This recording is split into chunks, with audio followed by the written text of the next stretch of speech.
तो class 10th के board exams खत्म करके तुम क्लास 11th में जाने वाले हो और आईआईटी जेईई प्रिपरेशन स्टार्ट करना चाहते हो, तो ये वीडियो तुम्हारे लिए गेम चेंजर होने वाला है, क्योंकि इस वीडियो के अंदर मैं कंप्लीट 2 साल का रोड मैप शेयर करने वाला हूं। So hey everyone, this is Rohit Nagar. I have mentored hundreds of students जो आज टॉप आईआईटीज और एनआईटीज के अंदर पढ़ रहे हैं, and I have also cracked JEE in 2021। So JEE 2027 वो बड़ा सपना, वो आईआईटी में एडमिशन, इंजीनियरिंग का टॉप कॉलेज, ये सब अभी से स्टार्ट हो सकता है। लेकिन एक मिनट, इस टाइम पे तुम बहुत ज्यादा कंफ्यूज हो गए कि भैया जेईई होता क्या है, मैं तो एक एवरेज स्टूडेंट हूं, क्या मैं इतना टफ एग्जाम कैसे क्रैक कर पाऊंगा? अरे भाई टेंशन मत लो यार, मैं हूं ना, मैं तुम्हें बताऊंगा कि अगले 2 साल का क्या रोड मैप होने वाला है। हर एक चीज तुम्हें डिटेल में डिस्कस करने वाला हूं, क्या रिसोर्सेज फॉलो करने, कौन सी किताबें फॉलो करनी है, क्या तुम्हारा फॉर टाइम टेबल होना चाहिए, हर एक चीज एकदम डिटेल में डिस्कस करने वाले हैं। बस इस वीडियो को शुरू से लेकर एंड तक पूरा देखना, बिल्कुल स्किप मत करना, तुम्हारी सारी चीजें क्लियर हो जाएंगी। और यार जेईई क्रैक करना कोई रॉकेट साइंस नहीं है, जस्ट तुम्हें एक डेडिकेशन होनी चाहिए और स्मार्ट वर्क होना चाहिए, डेफिनेटली तुम क्रैक कर लोगे। एंड अभी एक पेन नोटबुक लेकर बैठ जाओ, सारी चीजें अच्छे से नोट करते चलना।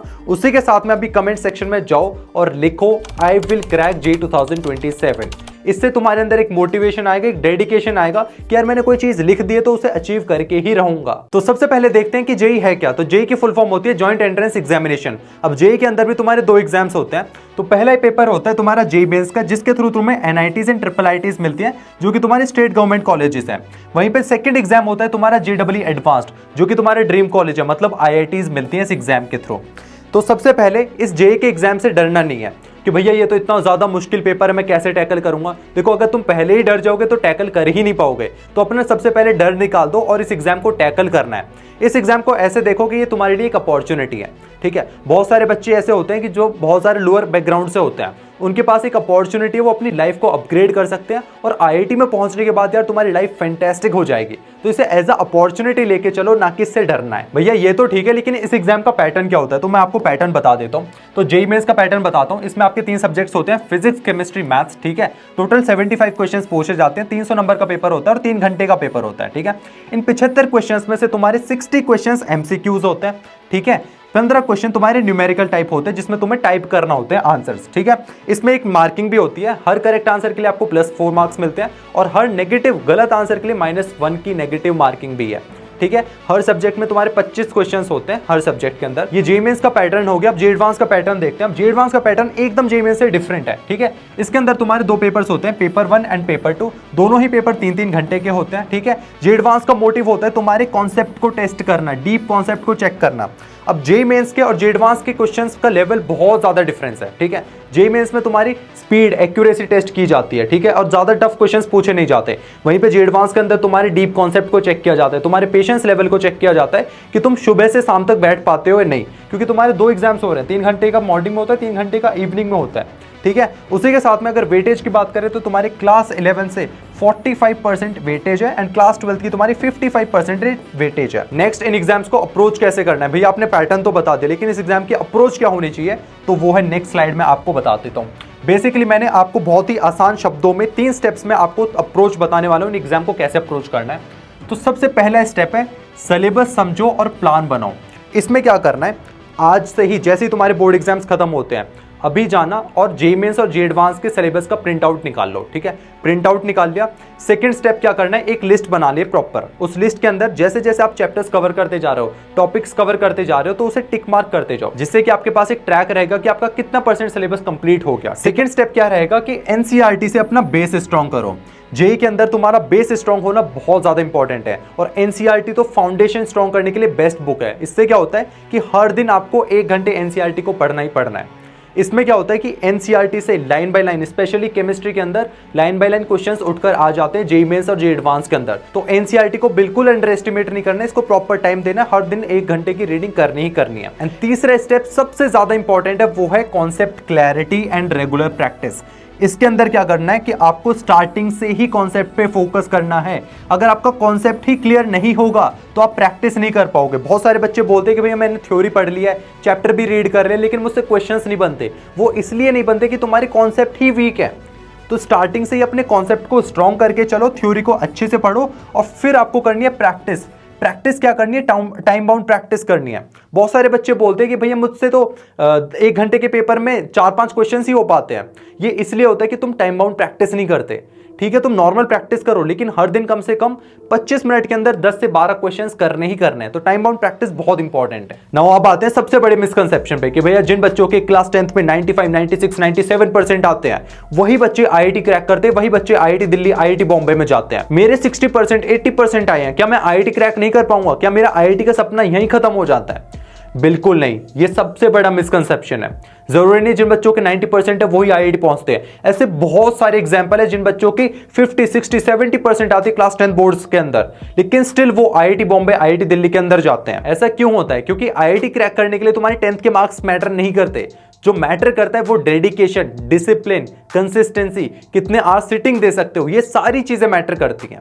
अगर तुम ये सारी चीजें बिल्ड कर देते हो क्लास 11th के अंदर, तो तुम भी एक आईआईटीएन बन सकते हो, तुम भी एक आईआईटी क्रैक कर सकते हो। तो क्लास 10th के मार्क्स मैटर नहीं करते, उन्हें एकदम साइड कर दो, उन्हें भूल जाओ। बट हाँ, क्लास 12th के अंदर तुम्हारे 75% मार्क्स होने चाहिए, वो तुम्हारा जेईई एग्जाम के लिए एलिजिबिलिटी क्राइटेरिया है। एंड अगर तुम एक एवरेज स्टूडेंट हो ना, तो डरो मत यार, यही सही टाइम है दुनिया को दिखाने का कि यार मैं भी कर सकता हूं, मैं भी आईआईटी जा सकता हूं। बस तुम्हें 2 साल रगड़ के मेहनत करनी पड़ेगी। नाउ नेक्स्ट पॉइंट है हमारा, start early and use summer vacations. तुम्हारी अब गर्मियों की छुट्टियां पड़ने वाली हैं, 2 से 3 महीने तुम्हें मिलने वाले हैं। बहुत सारे बच्चे कैसे होते हैं, 2 टाइप के बच्चे होते हैं, मैं बताता हूं।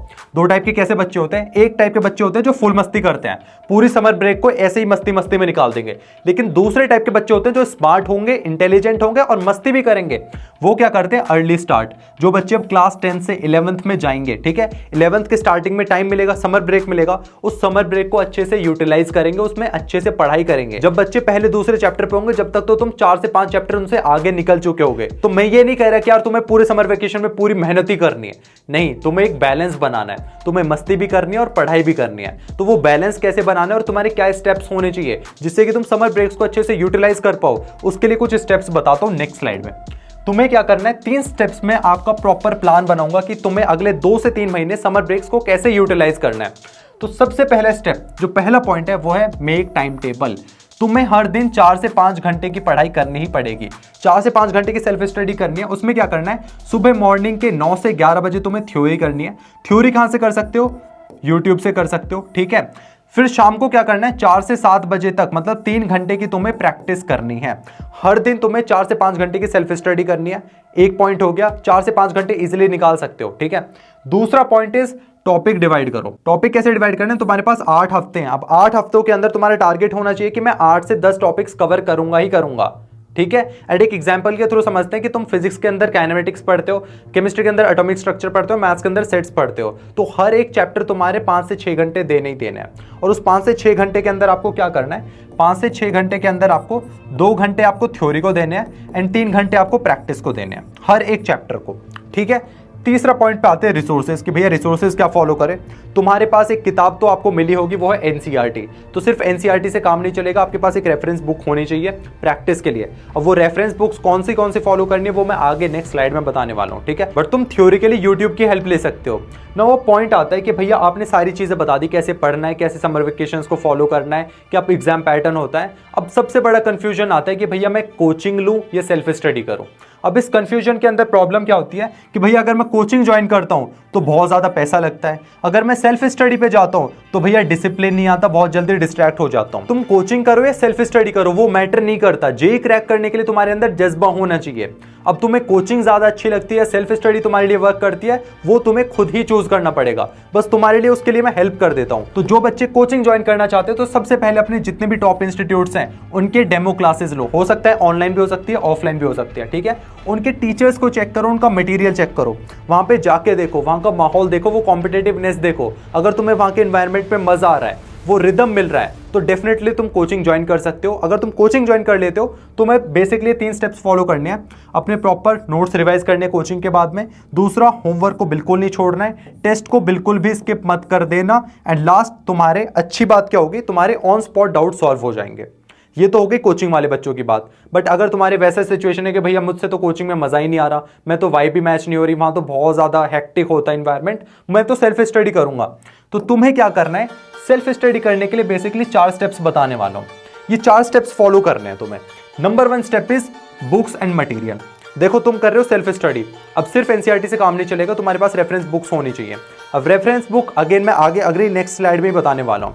तो रेफरेंस बुक्स आपके पास होनी चाहिए for the question practice. And theory तुम कर सकते हो यूट्यूब से, ठीक है, थ्योरी तुम यूट्यूब से कर सकते हो। और मटेरियल की बात करें तो तुम्हारे पास रेफरेंस बुक्स होनी चाहिए। सेकेंड स्टेप बात करें तो तुम्हारे स्टडी आवर्स सेट होने चाहिए, ठीक है। सेल्फ स्टडी में सबसे बड़ी प्रॉब्लम होती है कि हम पूरा पूरा दिन यूं ही वेस्ट कर देते हैं। तो तुम्हारा एक फिक्स्ड रूटीन होना चाहिए। तुम दिन में पढ़ो, रात में पढ़ो, वो तुम्हारी मर्जी है, पर एक फिक्स्ड रूटीन जरूर फॉलो करना है और हर दिन 6 घंटे की सेल्फ स्टडी करनी ही करनी है। तीसरा स्टेप, मेंटोर। जो भी बच्चे सेल्फ स्टडी करते हैं उनकी सबसे बड़ी प्रॉब्लम ये भी होती है कि उन्हें कोई गाइड करने के लिए ही नहीं है।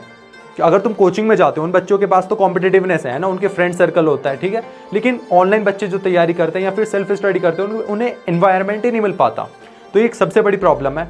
हाँ, मैं तुम्हारी मदद करूंगा, डेफिनेटली मैं तुम्हारे लिए वीडियोस तो बनाता रहूंगा, तो मैं मेंटोर करता रहूंगा, ठीक है। अगर तुम्हें पर्सनलाइज्ड मेंटोर चाहिए तो मुझे कमेंट्स में भी बताना, ठीक है।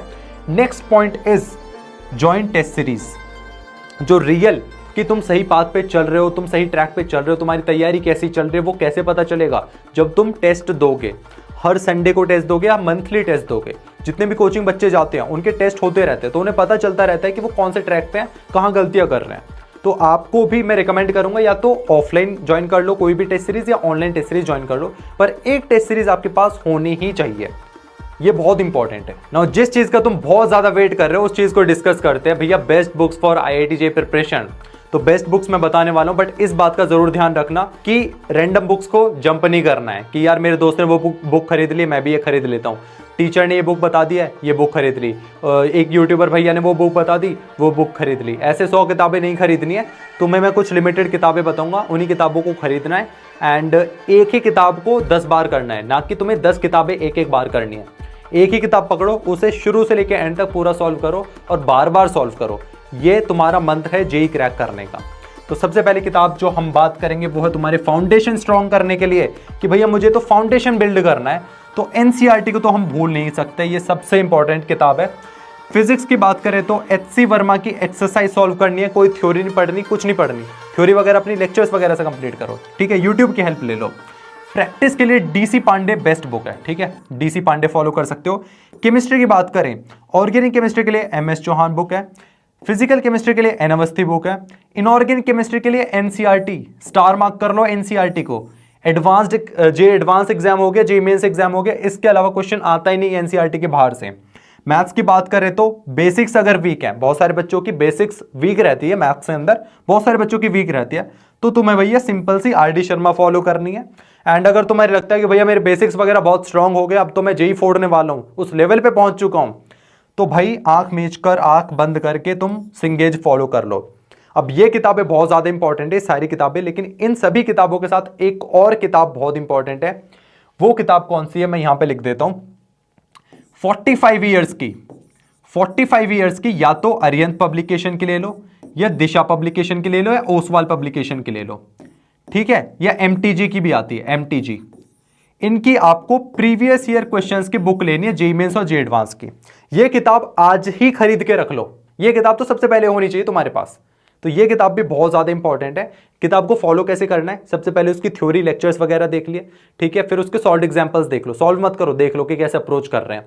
उसके बाद फिर एक्सरसाइज पे जंप करो, देन एक्सरसाइज को सॉल्व करो। तो ये तुम्हारी किताब को सॉल्व करने की अप्रोच होनी चाहिए। नेक्स्ट बात करते हैं यूट्यूब चैनल्स की, कि भैया JEE के अंदर कौन से बेस्ट यूट्यूब चैनल्स हैं। तो 5 चैनल्स बताऊंगा, बहुत सारे हैं, ठीक है, बहुत सारे हैं, पर इन 5 चैनल से तुम्हारा सारा काम हो जाएगा। सबसे पहला चैनल है JEE वाला। इसके अंदर तुम्हारे 1 शॉट हो गए, लॉन्ग लेक्चर्स हो गए, सारा कंटेंट तुम्हें फ्री ऑफ कॉस्ट यूट्यूब पे मिल जाएगा, ठीक है। तो JEE वाला अच्छा चैनल है। सेकंड, अनअकैडमी JEE पे भी बहुत अच्छा कंटेंट है, ठीक है, लॉन्ग लेक्चर्स होगी, प्रैक्टिस सेशंस भी हैं, तो वो भी आप फॉलो कर सकते हो। तीसरा, वेदांतु। चौथा, फिजिक्स गैलेक्सी, ये सिर्फ फिजिक्स के लिए, ठीक है, मेंस और एडवांस लेवल का। एंड मोहित त्यागी सर को भी फॉलो कर सकते हो, यहाँ पे आपको PCM का एकदम डिटेल में कंटेंट मिलेगा, ठीक है। 2 साल तुम बहुत अच्छे से तैयारी कर सकते हो इन 5 यूट्यूब चैनल्स को फॉलो करके। तो बस यही था आज की वीडियो में। एंड इन सारी चीजों का अगले 2 साल के लिए फॉलो करते हो तो तुम डेफिनेटली तुम IIT के अंदर जाने वाले हो, फोड़ने वाले हो। बस तुम्हारे अंदर dedication, consistency, discipline, hard work, ये सारी चीजें होनी चाहिए। गिव अप बिल्कुल नहीं करना है। बहुत बार मन करेगा कि मुझसे नहीं हो रहा, नहीं हो रहा, नहीं होना। बस एक बात ध्यान रखना कि रोहित भैया ने एक बात बोली थी कि गिव अप नहीं करना है। गिव अप नहीं करोगे तो तुम डेफिनेटली IIT तक पहुंच जाओगे। ये मोटिवेशन अंदर तक होना चाहिए। एंड अगर आपको ऐसी इंपॉर्टेंट वीडियोस चाहिए तो फटाफट से मुझे कमेंट सेक्शन में जरूर बताना। एंड इंपॉर्टेंट अपडेट्स के लिए टेलीग्राम चैनल ज्वाइन कर लेना। All the very best.